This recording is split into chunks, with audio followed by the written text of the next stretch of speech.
Hi, my name is Heather Rodriguez. I'm a natural fertility specialist. My background is as an herbalist and nutritionist, and my team and I at the Natural Fertility Company help couples who are preparing for conception to overcome fertility issues, prepare for a healthier pregnancy, or prepare for medical fertility treatments. I am going to read from some notes because I want to make sure I get the studies correctly, that I cite them correctly. But BPA is a clear is a chemical that makes plastic clear. And you probably have heard recently, there's kind of been a craze about BPA. There's been, everybody's always asking, is there BPA in this? Is this toy BPA free? Is this canned food BPA free? So you'll see, there's a lot of marketing around something being BPA free. And just keep in mind as I'm talking about this, there's a lot of different plastic chemicals and BPA is only one of them. And I think it's one of the most well known because there was a shipment of toys that had amounts of BPA in them and it was not supposed to, that came from China. But there are other plastics that we need to be concerned about, but we're going to focus on this one. And BPA stands for, I'm probably going to say this wrong, bisphenol A. It's a shortened chemical name, bisphenol A, for that, what that's worth. Okay, so it's something that you'll find in clear plastic water bottles. You'll find it in wrap for like saran wrap, things that you wrap your food in. Beverage cans are lined with it. Canned foods are lined with it. Flimsy, clear plastic. Just think about that. It's something that's really clear and flimsy. So most water bottles. So there's a couple different things to think about how this affects fertility. The first is there is research being done and there is a thought that the increased use of plastics and plastics in our environment might be one of the leading causes of unexplained infertility. I know that many of you, there are many, I don't know if you guys can hear me. Here, let me get this better. All right, that's better. Well, that's something to think about. BPA-free plastic is one step, but there's other chemicals that they're replacing the BPA with that are not known yet by the mainstream to be negative. So they're saying that it could be possibly one of the causes of unexplained infertility. And we work with a lot of people that get that diagnosis. I think about 40% of women who are not able to get pregnant don't know why is unexplained infertility, which still is not an answer, and I don't think it's the end all, but they're thinking that the increased amount of plastics in the environment might be one of the causes. One of the next on my list is to get rid of plastic food storage containers. I totally hear you. And I'll get more into that and give you some ideas. So there was a study by the U.S. in 2008. The USDA reported that BPAs were completely safe. Yes, BPAs affect pregnancy. Oh my gosh, and I will actually cover that here in just a little bit. So they had come out and they said it was completely safe. And then months later, they actually took back that statement because further research was done that showed that that it had an effect both on male and female fertility as well as the growth of unborn fetuses and growing children, that it was having an effect. So they actually retracted that statement. There was another study done by the American Society of Reproductive Health where BPA was shown that it can and does inhibit the embryo's ability to attach to the uterine lining. Okay, so did you hear that? So there was a study done by American Society of Reproductive Health. That's like one of the main big kahunas who are doing research in the fertility realm. They showed that BPA can and does affect the ability for the embryo to implant in the uterine lining. That's everything, right? So obviously this failure to implant can cause early onset miscarriage, and this is generally during a time that someone might not even know they're pregnant yet. So, and this is something that's touching so much of our food. It's touching so much of our food, and we'll get into that in a second. And if you guys think this is going to be helpful for anyone you know who is pregnant, trying to conceive, anybody that you care about, really, go ahead and share the broadcast because I think this is a really important topic for everybody, but specifically for fertility health. I know, maybe I should live in a bubble. It's all scary and overwhelming. I totally hear you, and we're going to get to the solutions, but I want to raise some awareness and education first, but there are totally solutions.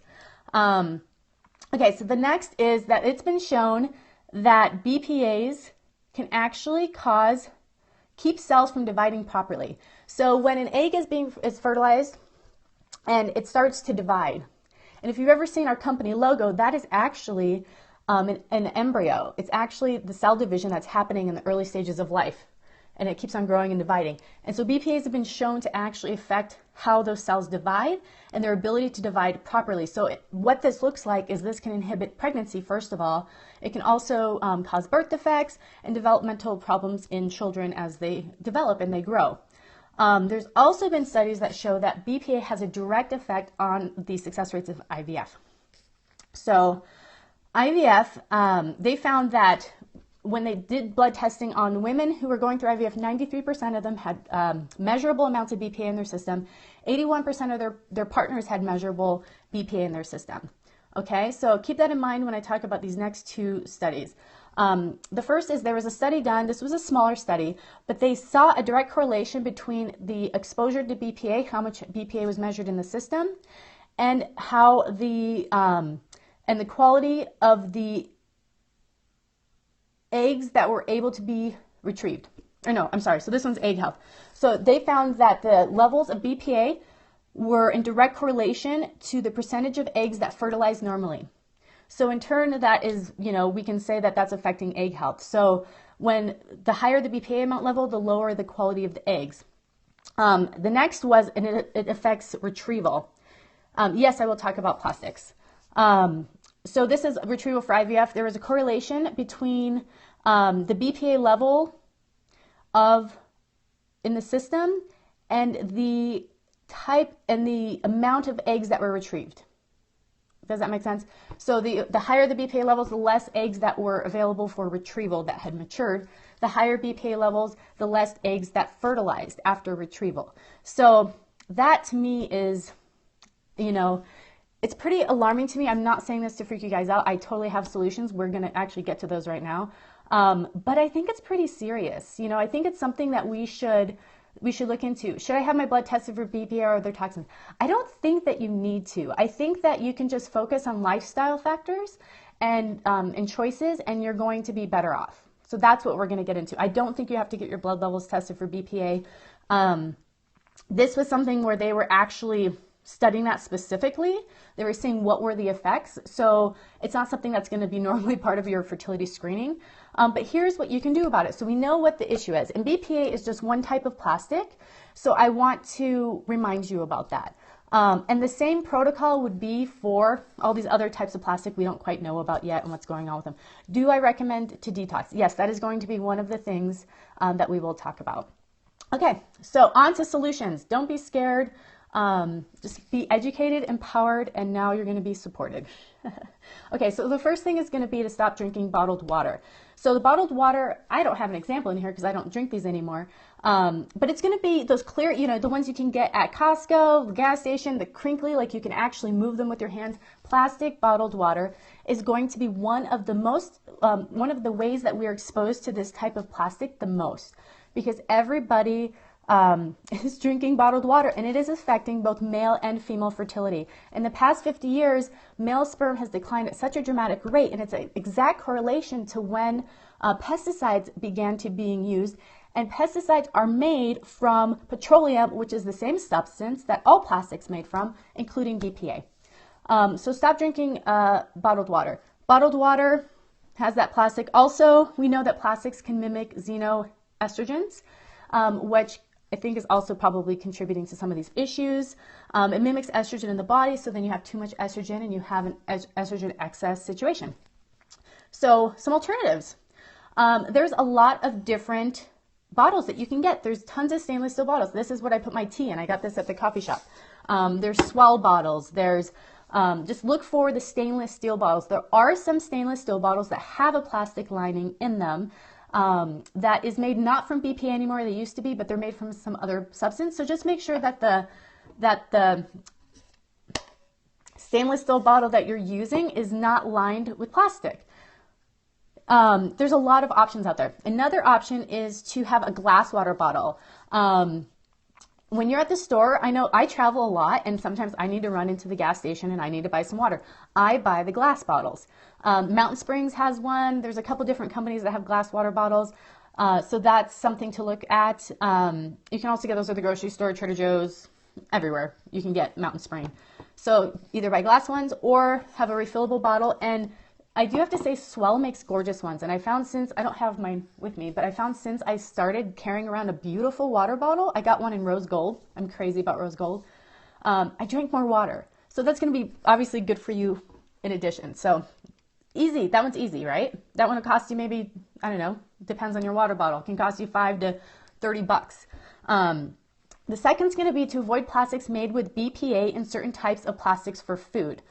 Majority of places don't have glass water bottle. It can be difficult. It can. What about lead in glass? I don't know too much about lead in glass. I don't know. Okay, so BPA in certain types of food. So a lot of BPA is going to be found in the clear, pliable, squeezable plastic, and that's used a lot in the food system because we need to wrap things tight. We need to protect like the can from leaching into the food if there's something acidic in the can. So there's a couple different types of plastics to avoid. And this is from the Green Guide, and you can Google that and learn more about the different types of plastics and what you can do. So plastic number 3, this is polyvinyl chloride, also known as PVC. This is found in a wide range of products, including plastic wraps and food containers. So when you're looking at, again, I don't have anything here with me. I should have, let me see, I should have grabbed something. When you look at the bottom of a plastic container, there's going to be a number on it.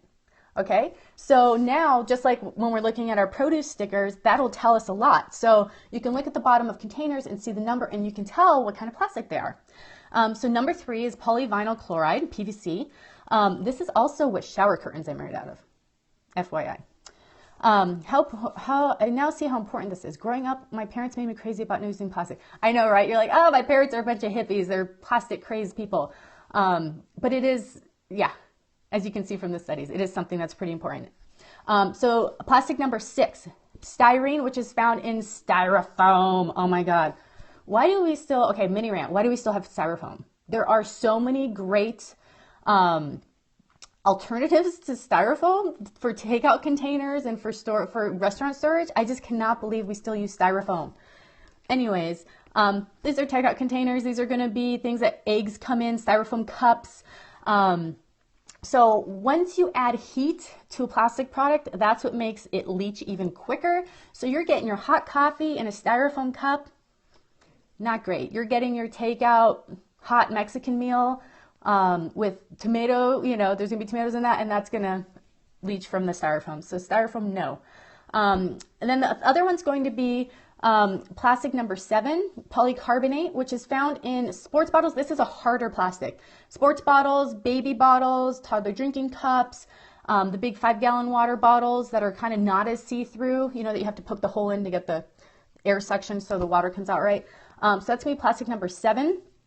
Someone asked, what is the best number of plastic to use? That is a really good question, and I wish I actually had an answer for you. I'd have to do some more research. I just stay away from plastic as much as possible is actually more my approach. So I don't know that answer. If someone knows, please share. Okay, so those are the 3 plastics to look out for. 5 is going to be a harder plastic, so it's not going to be, it doesn't leach as easily. So how you can avoid plastic, that's what we're going through right now. So the next is going to be, so one of the main things is you were talking about how you have Tupperware, plastic Tupperware, or how can we avoid plastics? This is going to be huge. Avoid heating food in plastic containers. So a lot of time, if you're eating frozen meals, leftovers, you know, anything like that, do not heat it in plastic. The heat in the plastic is going to accelerate the rate at which the chemicals leach into your food. So do not heat food in plastic. Do not heat food with saran wrap on top of it. Do not heat food in baggies, Ziploc bags, anything like that. That's going to be huge because the heat is going to increase the chances of the chemicals leaching into the food. Use a Pyrex container. Pyrex is great, or a plate with paper towel over top. Also, food storage containers made of glass, ceramic, or food safe metal is going to be your way to go. You can get stainless steel storage containers. I think those are the most expensive though out of the options. I personally use glass, which basically Pyrex, and they do have plastic lids, but it's not touching the food, and I do not heat the food up in the microwave with the plastic lid on. If you do need to use plastic, here it is. this is for the question, what was the better plastics to use? If you do need to use plastic, which is almost impossible to, to not have exposure to plastic sometime. I don't want you guys to freak out about it, but just when you're actually making choices to know this. Choose plastics labeled 1 PETE, 2 HDPE, 4 LDPE, number 5 PP. They have lower potential health risks. So 1, 2, 4, and 5. Again, I still would not heat food in them. And yes, Pyrex, someone was saying Pyrex can be expensive. I found mine on Amazon. I got a whole set. I don't know, I think it was like $25. And I think it was like 7 or 8 pieces. And it's going to last forever because it's glass. It's not going to start smelling like food. It's not going to get stained. So it's going to be, yes, it is an initial investment, but I think this is where it needs to go. If I had to make adjustments, I would not have cable, and I would eat organic and have Pyrex storage containers. That's just me. The next is going to be to avoid PVC shower curtains.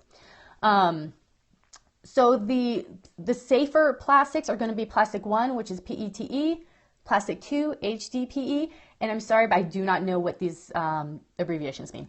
Number 4, LDPE, and number 5, PP. So it's going to be number 1, number 2, number 4, number 5 plastic. And this one was like, when I first originally was doing research on this years ago, I never thought about it, but shower curtains. Shower curtains are made out of PVC, and you are in a hot, steamy environment where you're kind of trapped in because the shower curtains, kept keeping all the moisture from going out. It's doing its job, but the heat is causing the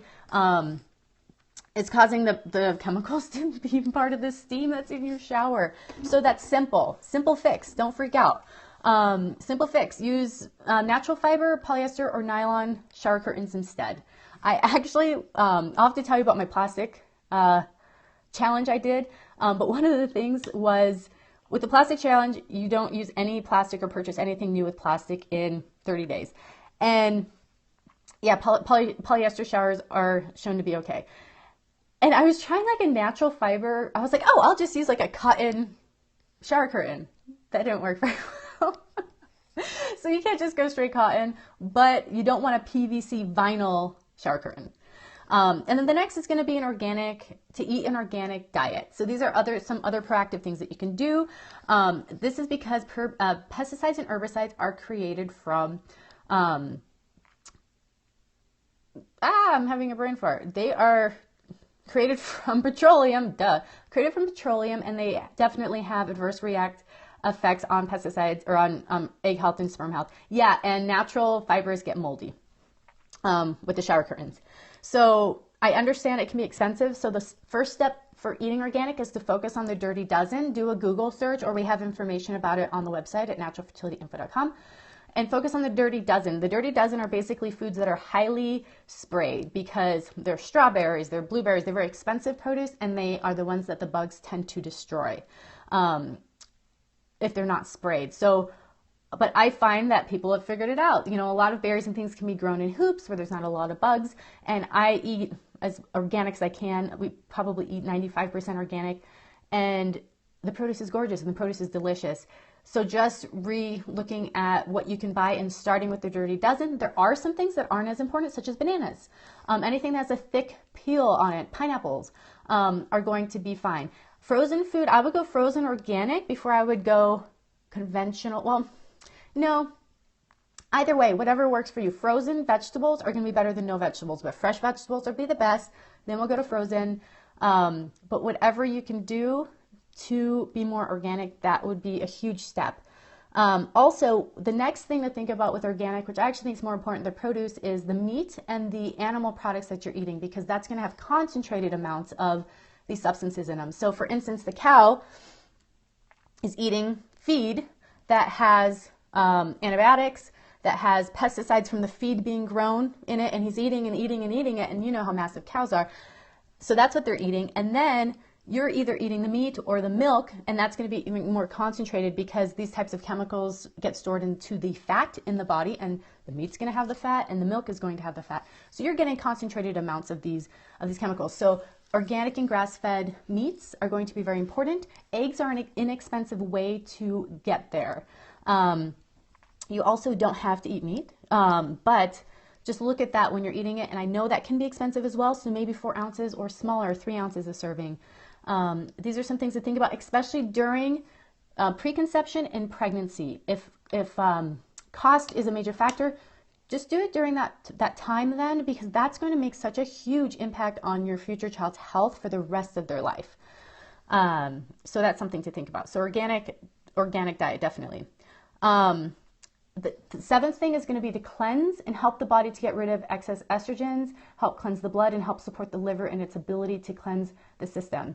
You eat less meat, and when you do, you eat it organic. Yeah, and that's a simple solution. That's because meat, I think, is probably the most expensive part of an organic diet. I don't think produce is that expensive personally. When you're comparing it side by side, but when you just look at it, it's like, oh, okay, it's $2 a pound for the Swiss chard. Just don't look at the conventional price. Just look at the price that you're looking at and then pick from the organic what you can afford. And leafy greens are some of the best stuff, and they're the least expensive because they're the easiest to grow. So cleansing is going to, it's not going to obviously prevent exposure to plastics and things, but it's going to help your body to get rid of the different toxins, help your body to detoxify, support your liver in these functions. So that's always going to be helpful in preconception care. It's generally step number 1 or step number 2 behind fertility diet that we suggest. In addition, making sure you're eating a lot of fiber, because fiber helps the body to get rid of excess estrogens and to cleanse the system. And making sure that you're eating green juices, leafy green vegetables, fertility smoothies with greens added to them. That's going to all help the body to cleanse itself. And then the last is going to be to take an extra step and do some protective measures to help to encourage egg and sperm health. Fiber comes from veggies, grains, and beans. Beans are very high in fiber as well. So yeah, so green vegetables are going to have a ton of fiber. Celery is fantastic. Okay guys, try this. When you're making your fertility smoothie, add a stalk of celery. Someone made me a smoothie the other day with celery in it, and I could not taste it, and it was delicious. I guess it does depend on the power of the blender, but give it a try, and that's such an easy way. Beans have a ton of fiber in them. Whole grains have lots of fiber in them. So fiber. Okay, so protecting egg and sperm health through using through your diet, through using herbs, and through using supplements. Making sure you're eating a rainbow of foods, because that means you're getting a wide variety of antioxidants. Antioxidant-rich foods are very colorful, so dark purples, reds, blues, greens, whatever you can get. And also using an antioxidant supplement. Choice Antioxidants is my antioxidant formula. It's the only antioxidant formula in the world specific for fertility. So that can help to prevent DNA damage that might happen to the eggs. You can help to support normal egg function and maturation. And then also making sure to avoid, again, the plastics and the herbicides and pesticides when you can. Something else that I did not cover so far is going to be body care. That's going to have, traditional body care is going to have plastics in it. A lot of hair care products have plastics. That's what makes the hair so shiny and look so great. They have silicones in them. And there's a lot of skincare that does have petroleum in it. I will save that topic for another day because I've got lots of alternatives that work to replace those types of things in your life. But just keep that in mind. I don't want you to freak out and be like, oh my God, this has plastic. Oh my God, that's got plastic. But when it comes to food and ways that it's going to be concentrated, I definitely want you to think about that, because that makes the biggest difference. Now I've got a funny story for you guys, and I will totally take questions. So a couple of years ago, I think it was like 7 years ago, 5 years ago, I don't know, it was a while back. And yeah, it was about 6 years ago. I had learned about this woman who had a website, I think it was called The Plastic Fish. You can check her out. It's like The Plastic Fish, and she's a blogger.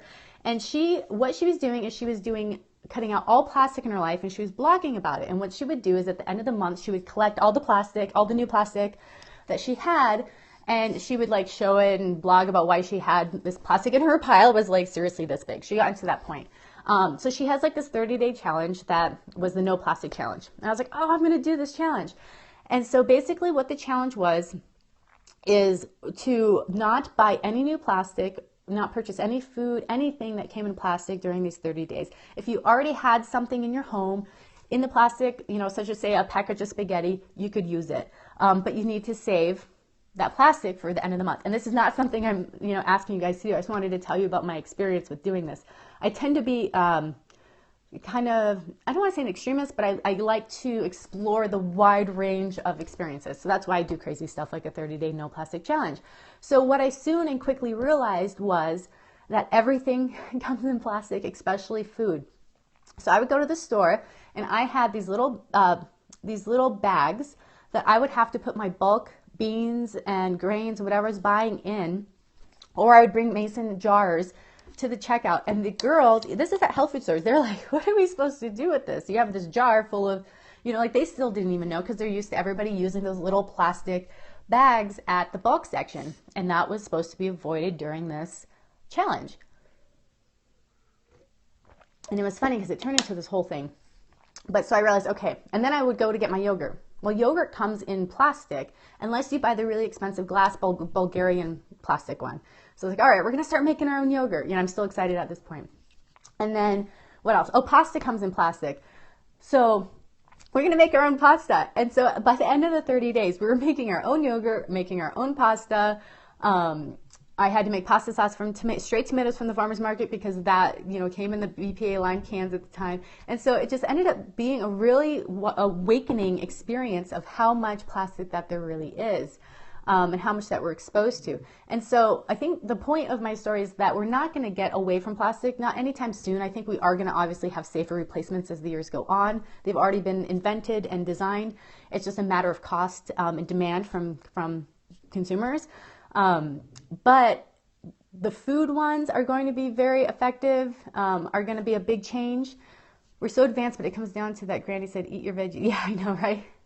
Did you keep it up? No, I do not practice the plastic-free challenge anymore. No. Yeah, exactly. You're thinking about making homemade yogurt is so much better. But that's what I did learn. I mean, everything that we made was delicious, but it was very time-consuming. And there's obviously plastics have come because there is a convenience factor, right? I mean, they're so convenient. You can just throw them away. You can just recycle them. But it did make me much more aware of just how pervasive it is.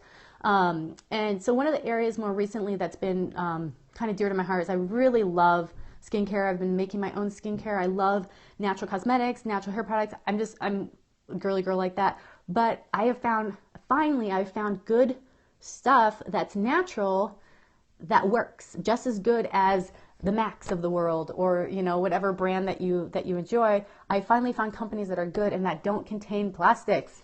Because that's huge. It's in skincare. And your skin is the biggest organ. Thank you guys so much for the hearts. Your skin is the biggest, most absorbent surface on your body.